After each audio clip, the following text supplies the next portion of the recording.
안녕하십니까. 반갑습니다. 네, 안녕하세요. 네, 요즘 날씨가 많이 더워졌습니다. 오늘은 최근에 고지반 관련해서 조금 제 생각에 좀 전향적인 판결이 나온 건이 있어가지고 다뤄보려고 합니다. 2021년 판 사건 번호가 2005060096 사건이고, 간단하게 제가 사건 개요만 조금 말씀을 드리면은, 이분이 이제 유병자 보험을 18년도에 가입을 하시면서, 유병자 보험이 이제 일반 보험에서 고지 의무보다 조금 이제 완화된, 그러니까 병력이 있으신 분들도 이제 가입이 가능하도록 만든 상품인데, 여기서 이제 5년 이내에 간 경화 관련해서 진단 수술을 받은 적 있느냐의 질문에 아니오라고 체크를 하고 이제 가입을 하셨고, 2년 뒤쯤에 이제 간암 진단을 받으신 건이고, 그 다음에 이제 보험금은 대략 한 4,400만 원 정도 되는 건입니다.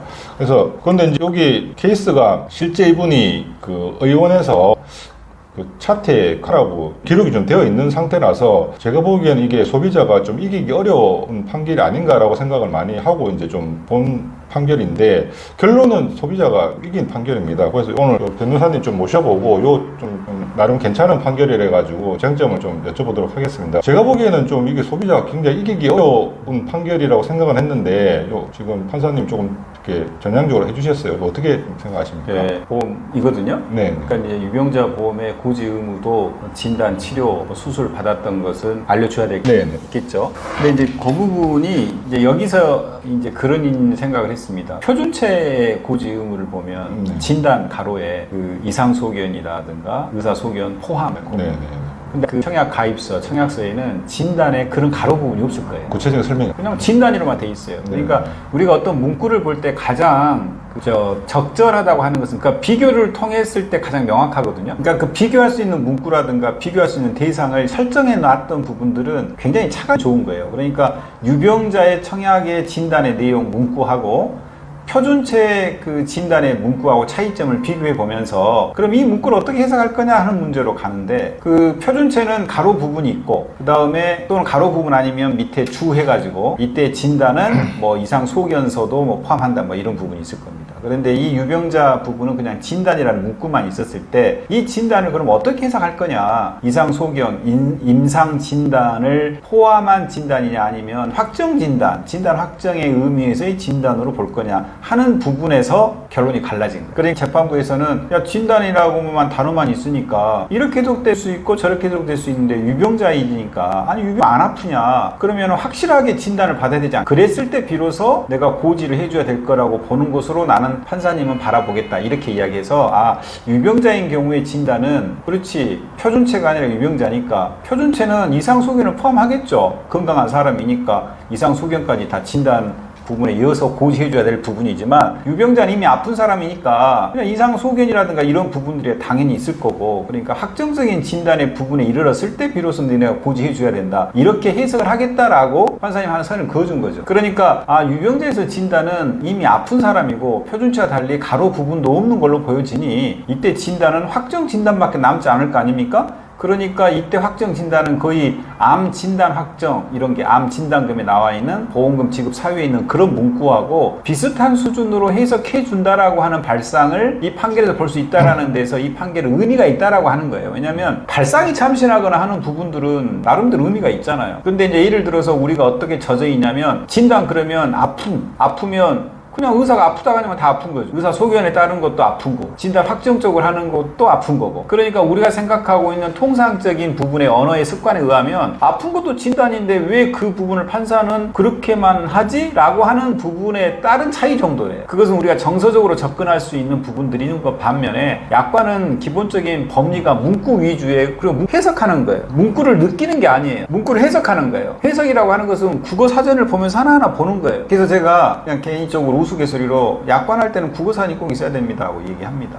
그래서 국어사전에 따라서 진단을 보면 이 부분이 이제 아까 말했던 이상 소견부터 쭉 있는데, 표준체는 가로가 있고 유병자는 가로가 없다면 이때 진단은 이럴 수도 있고 저럴 수도 있으면 누가 불리하게 해줘야 돼요? 소비자에게 유리하게 해주고 만든 사람이 잘못한 거죠. 그러면 여기서 우리가 생각할 수 있는 게 그런 거예요. 만든 사람한테 왜 불이익을 주냐, 작성자 불이익을 주냐. 그러면은 사람한테 불이익을 줄 거냐, 만든 사람이 불이익을 당해야 될 거 아니에요. 제대로 만들어야지. 그러니까 적어도 이 진단이라고 하는 부분이, 제대로 만들 수 없어 제대로 만들 수 있었냐. 그러니까 가로에서 의심 소견 포함이라는 말을 집어넣을 수 있음에도 불구하고 지구해치 않았냐? 그거 보면 돼요. 그러니까 그게 곤란하거나 불가능한 거라면은 작성자한테 불이익을 주는 것은 작성자 입장에서는 발끈하죠. 아니 내가 그것을 뭐 안 하고 싶어서 안 했니? 이런 말 나오잖아요. 그러니까 니네들이 이걸 만드는데 곤란성이 있었냐? 불가능했냐? 그렇다면 그렇지 않다면 니네들이 책임져야지 불이익을. 맞죠? 진단이라는 말 속에 자기들이 여러 가지 해석이 될 수 있지 않습니까? 아픈 사람이 그러면 다 아프지. 그럼 어느 선까지 어느 정도 아팠을 때 니네들한테 내가 알려줘야 돼 라고 하는 부분들을 니네들이 왜 그것을 미리 정하지 못하냐? 충분히 할 수 있지 않냐? 그래 놓고 왜 우리한테 덤탱이 씌우냐? 이런 말이잖아요. 그러니까 작성자 불이익 원칙은 바로 그런 상황이라면 만든 사람이 책임을 져야 돼요. 제조물 책임도 마찬가지죠. 니네들이 만들었던 하자를 왜 우리가 불이익을 받냐? 이거잖아요. 그러니까 불가피하게 어쩔 수 없이 야 이건 할 건 다 했는데 그럴 때 비로소 면책하는 것처럼 약관도 만든 사람이 야 이러이러한 부분들이 애매할 수 있으면 니네들이 잘 만들어야지. 아픈 사람 보고 아팠는데 그러면 가임했을 때 어느 정도까지 아팠을 때 어느 정도까지 진단을 확정적으로 받았을 때 고지해 주냐라는 것까지도 알려줘야지. 아픈 사람 보고 다 그러면은 가입을 할 때 어디까지 다 내가 고지해야 돼? 그럼 유병자 가입을 뭐하러 만들어서 표준차하고 똑같이 만들면 되지. 그런 부분들에 대한 어떤 문제의식을 가지고 있는 거예요. 그러니까 그런 면에서 이 판결문은 나름대로 참 의미가 있다. 왜 진단 확정이라고 하는 부분을 해석을 하는지에 대해서 어찌 보면은 우리가 정서적으로는 그런가? 라고 생각하는데 보통 평균체, 표준체와 유병자를 기준으로 비교해 봤을 때는 그 진단이 확정적인 정도의 진단이 됐을 때 아픈 사람한테는 고지해 줘야 된다라고 해석하겠다. 그리고 너네들이 그런 정도로 그렇지 않고 아픈 것도 다 고지해라 이런 말도 없지 않냐. 그러니까 너네들이 불이익을 받아. 이런 식의 어떤 그 흐름으로 이해를 하게 됐을 때 앞으로 유병자의 부분에 이제 어떻게 해야 될지 모르겠어요. 이 판결이 확정이 된다고 치면 이제 가로 부분 만들겠죠. 의심 소견도 포함한다. 임상의학도 포함한다.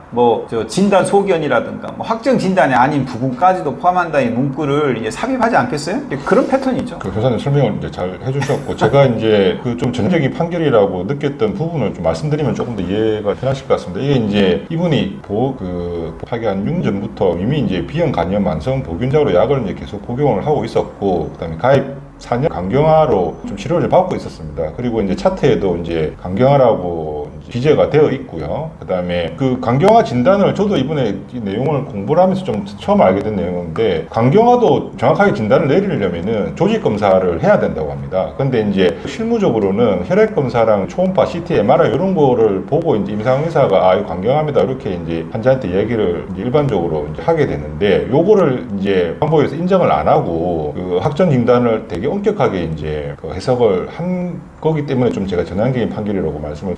환자 이제 제가 이제 보험사 측 입장을 좀 대변하는 쪽으로 말씀을 좀 드려보면은, 아니 이거 의사는 환자한테 당신 강경하니까 강경하라고 이야기를 했을 거고, 그러면 환자는 당연히 강경하라는 인식을 가지고 있는 상태였을 텐데, 이거를 임상의가 내린 조직 검사가 없는 진단이라서 이 확정 진단이라고 할 수 없다라고 이렇게 해버리는 것은 좀 아니지 않나라는 보험사 측 주장입니다. 어떻게? 치료 행위로서의 의료 행위야. 그 약관에서의 진단금, 약관에서의 치료 행위, 요 부분 명확히 구분이 됩니다. 그러니까 예를 들어서 임상의학에서 치료행위, 그러니까 의료행위죠. 의료소송에서 그냥 임상의학이에요. 그걸 잘 아셔야 돼요. 의료행위에서 문제된 의학은 임상의학입니다. 그러니까 거기에는 임상적으로, 그러니까는 평균 실무, 의사들 사이에서 퍼져 있는 통상의 의료 방법이 뭐냐를 전제로 두고 의료소송이라든가 의료행위의 부분이 전개되는 거예요. 그런데 약관은요, 임상의학에서 출발 안 합니다. 그럼 제가 무슨 이야기를 할 거 아니에요? 그러니까 문구의학이다라고 말. 그러니까 임상의학에서 하고 있는 치료행위에 우리는 정서적으로 맞죠. 그러면 임상이라고 하는 건 뭐냐면요, 경험치거든요. 경험의학.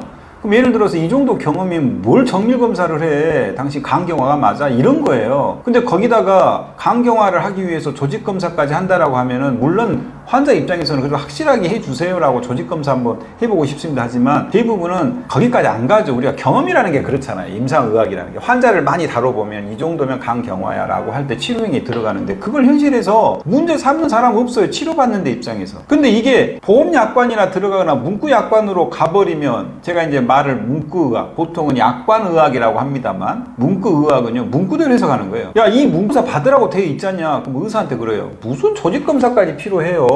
혈액검사는 이전 정도 해도 충분합니다 라고 하는 건 뭐냐면 임상의학.